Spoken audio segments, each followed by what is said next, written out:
Hi, I'm Ryan Szymanski, curator for Battleship New Jersey Museum and Memorial. Today, we've got another Pictures Worth a Thousand Words video. This time we're going through some of the crew during the Vietnam War cleaning out the 16-inch gun barrel. So we've got a series of about a dozen really nice high-resolution color photographs from that evolution. And we're going to go through them and talk about what we can see in them.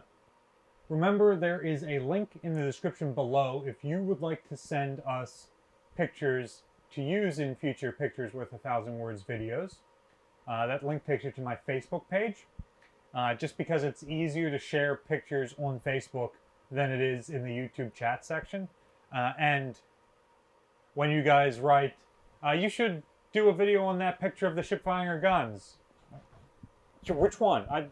Send me the picture you want. Don't try to describe it with words, because sometimes 1,000 words are not enough to get to the right picture. This is one of the photo series in the museum's collection. So in addition to going through ones you suggest, we'll also look at some of the ones that we have in the collection here.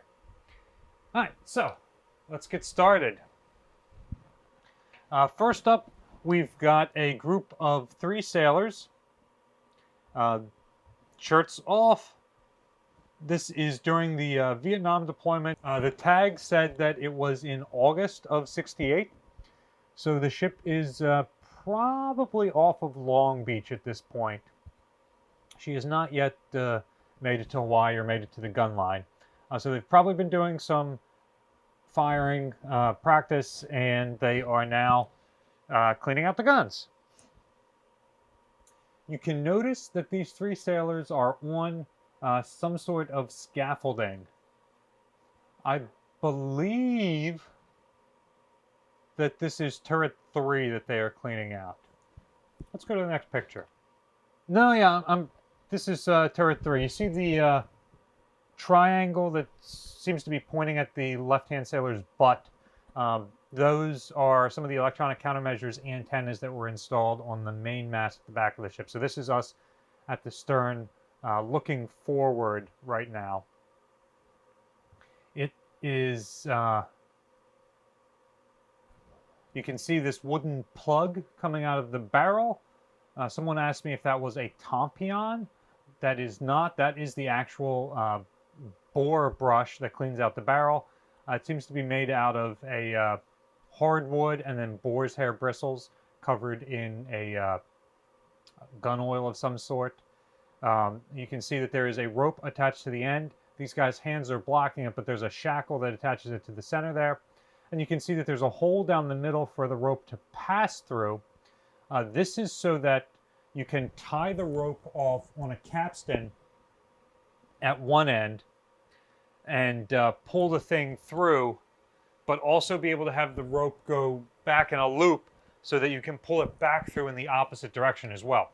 Any of you guys who own firearms who clean it know that you brush it out in both directions when you're oiling it. So they're doing the same thing here, just on a massively larger scale. All right, here you get a relatively good picture of why they are of the brush that they're using.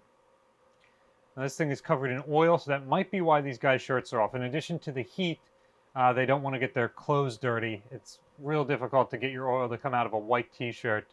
But if you're covered in sweat, it's not really going to stick to you that much.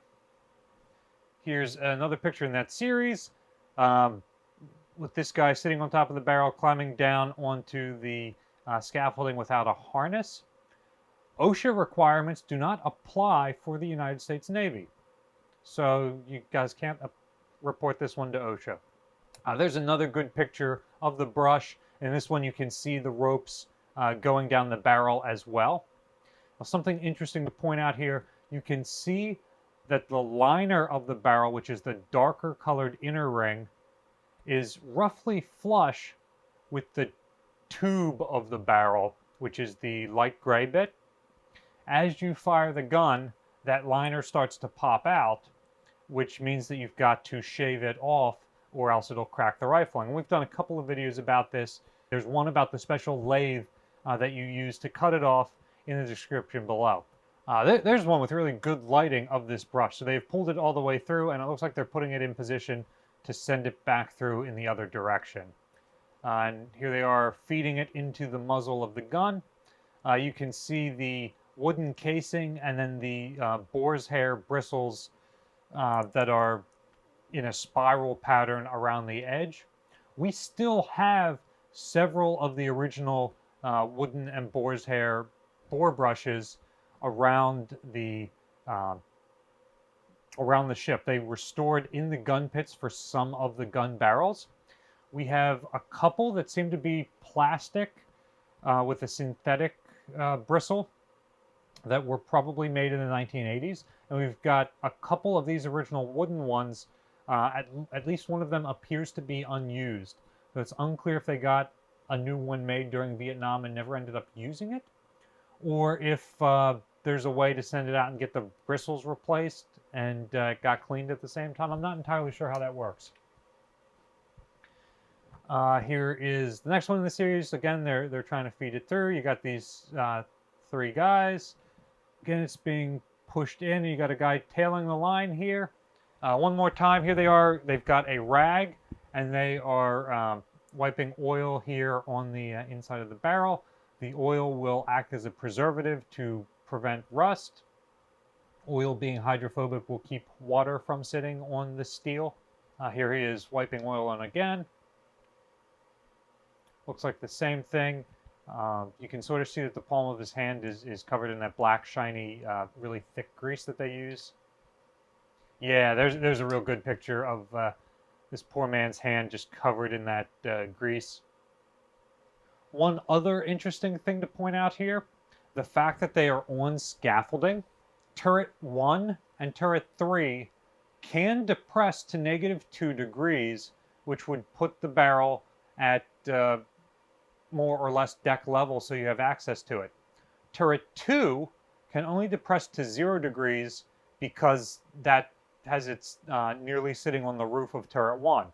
But if you're standing on turret 1, you again have access to turret 2's barrels pretty easily. So the fact that they appear to have these barrels set to 0 degrees and are on a scaffolding to do this evolution is interesting. Why they're doing it that way instead of depressing to -2 degrees, I'm not sure. It might be that they want the barrels at 0 degrees elevation to pull this through. But again, not entirely sure.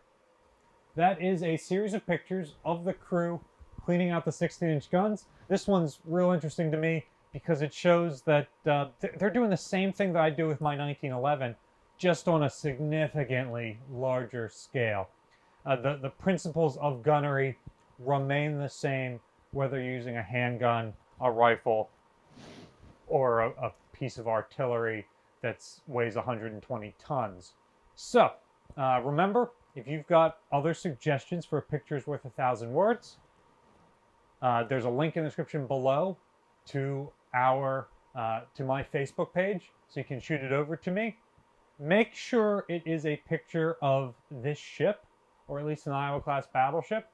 We're not at the stage yet where we're going to be doing that we're going to be making videos about all of these other ships that some of you guys are sending me.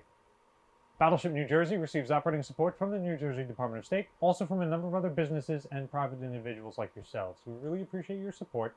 There's a link in the description below if you'd like to continue donating to support the museum. You can also support us by liking, sharing, and subscribing so more people find out about us and our channel. Thanks for watching.